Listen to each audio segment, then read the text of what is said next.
All right, you guys, let's talk about how to do some light retouching of window light portraits. I've got a lovely portrait here, taking in some amazing window light. Let's clean this thing up. So, of course, we're always going to do our editing in Lightroom. I always like to come up here, hit the auto button, play around with any sliders down here.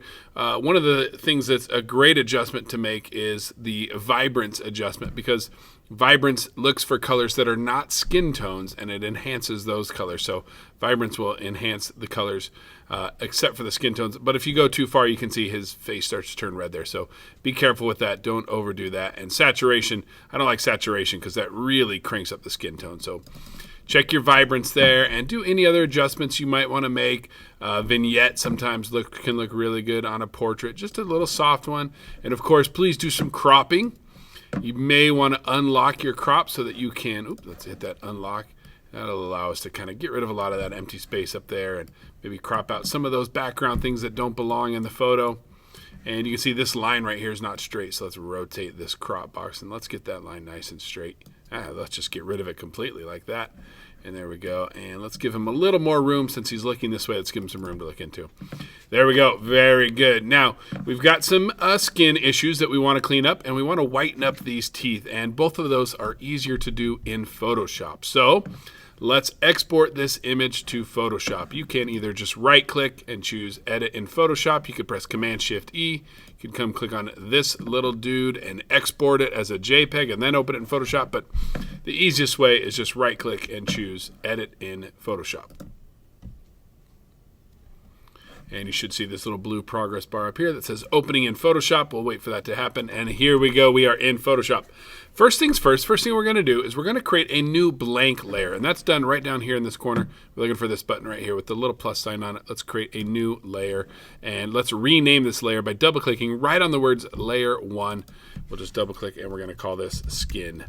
And because we're going to clean up the skin on this layer. Okay, let's come over here to our toolbar. We're looking for keyboard shortcut J. We're looking for the spot healing brush tool. Now, there are 5 tools associated with the keyboard shortcut J. So you may want to press and hold or right click on this tool and make sure we're on the spot healing brush tool.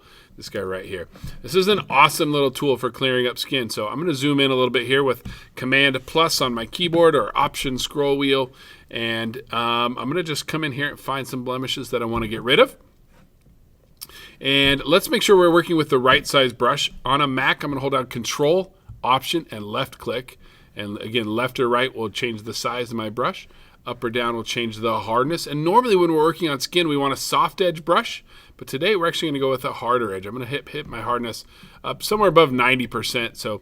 And I'm going to use a little bit smaller brush there, a little bit bigger than the blemishes I'm trying to get rid of. So let's go right around there and see how that works.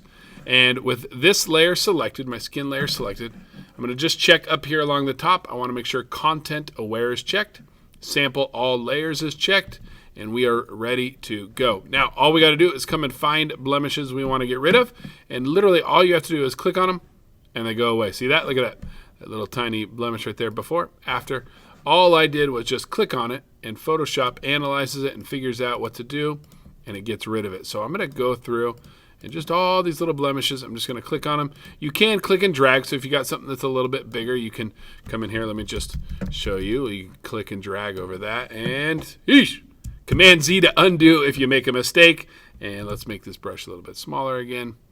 And I'm just going to go through and click, and you can see even right here where there was some little lines in his skin, Photoshop was aware of those, and it made sure to maintain those lines.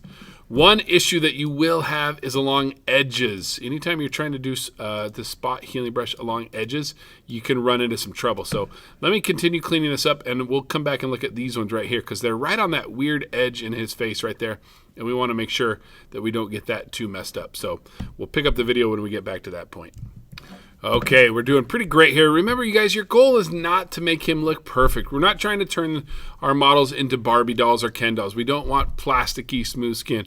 Nobody's skin is perfect, and if we make it look perfect, it's going to look weird. So here's my before, here's my after. You can see I've cleaned it up quite a bit, but I'm not trying to make him look like he's never had any blemishes on his face ever, because that just doesn't look natural. Now, let's talk about these 2 little spots right here. I'm going to zoom in a little bit more. And you can see if I just do spot healing brush over them, it looks kind of weird. Photoshop got confused by that spot. So I'm going to Command Z that. And this time instead, I'm going to switch to the regular healing brush instead of the spot healing brush. And again, just right click on this or click and hold and choose the regular healing brush. And we're going to make our brush about the same size. So Control Option left click, same size, same hardness. The difference with the healing brush tool is we have to tell Photoshop what to cover these blemishes with, and we do that by holding down Option on a Mac or Alt on a PC. So on my Mac, I'm going to hold down the Option key, and you can see my cursor turns into that little target, that little bullseye thing. And this is Photoshop just asking me to click on what I want to cover this area up with. So I want to find some skin that's similar in tone and texture, but that doesn't have the blemishes on it. So I'm probably going to click right about there. And let's stop for a second. Let's come up to the top and make sure everything is good. We do want to make sure aligned is checked, and we do want to sample all layers here. So make sure those two things are turned on. And just for good measure, let's Option click or Alt click again right there. And then I'm going to move this down. You can see Photoshop's giving me a preview of what it's going to look like. I haven't even clicked yet, and it's just showing me inside that circle a little preview of what's going to happen when I do click. So I'm going to kind of try to line up the shadows here. And that looks good. I'm just going to click and drag over those two. And look at that. I got a much cleaner result there than I did when I was just using the spot healing brush. So let me show you that on a couple of more things. Like here's a couple of spots. I could have used the spot healing brush. You can see I do need to hold down Option again and click. And then I can just kind of come and click in on these spots right here. I might Option click again right here and give a couple of clicks right there, and you can see that's really cleaned that up nicely. So this is a great tool anytime you're near edges or big changes in the shape or contour of the face. I like to switch over to the regular healing brush tool. Okay, our skin is looking good. Let's take care of these teeth. Let's get them looking as white as they actually are. So let's switch over to the lasso tool. That's keyboard shortcut L. We're just going to use the regular lasso tool. And we're going to just stay on the skin layer. It doesn't really matter. And what I'm going to do is use the lasso tool to draw a rough selection around the teeth. I'm not trying to be precise at all, but I also don't want to do this, right? We can't be that crazy, but we also don't have to come in here and be like, okay, let me get... We don't have to do that. Watch, I'm just going to kind of do this. I'm going to try to make sure I only get his lips and his teeth. I don't want to get into his skin at all. That looks perfect right there. That's a great selection because I never went into the skin anywhere. I'm only selecting lips and teeth, so perfect. Next, let's come over here to the adjustment layer window, and that's our button right here in our layers panel, and that's this guy right here. I'm going to click on this little black and white circle, and I'm going to choose hue saturation. And a lot of things just happened here, but everything happened that was supposed to happen. So let's just be happy with the way it worked out. If your layer mask right here is black with a little tiny white spot in there where the teeth are, that's exactly what you wanted. Now up here under preset, we're going to leave it on default, but below that, we're going to go from master. We're going to change this to yellows. And by doing this, we're only adjusting things that were inside that selection that are yellow, like the teeth in this photo. So watch this. With yellows selected, I'm going to bring my saturation down. Don't go too far. We don't want his teeth to look gray or dead like that, right? That doesn't look natural either.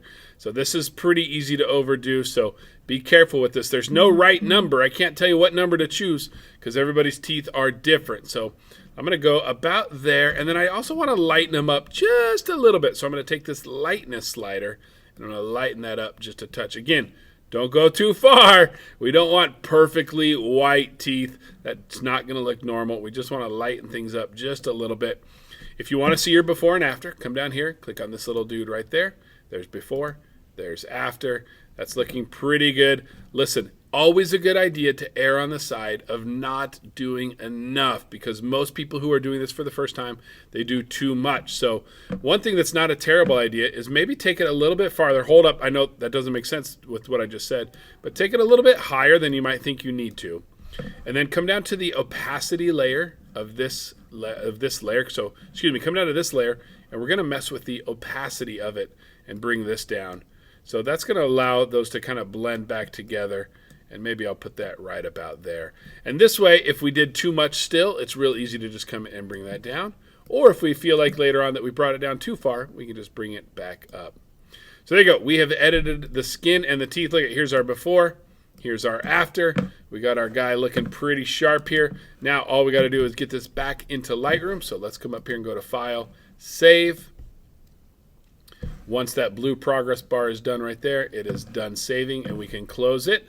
And when we do that, you can see it goes right back into Lightroom, and we now have, you can see there are 2 photos here, and if I click on this little 2, here they are. Here's my unedited, and here's my edited in Photoshop, and we're done. We're ready to turn this assignment in.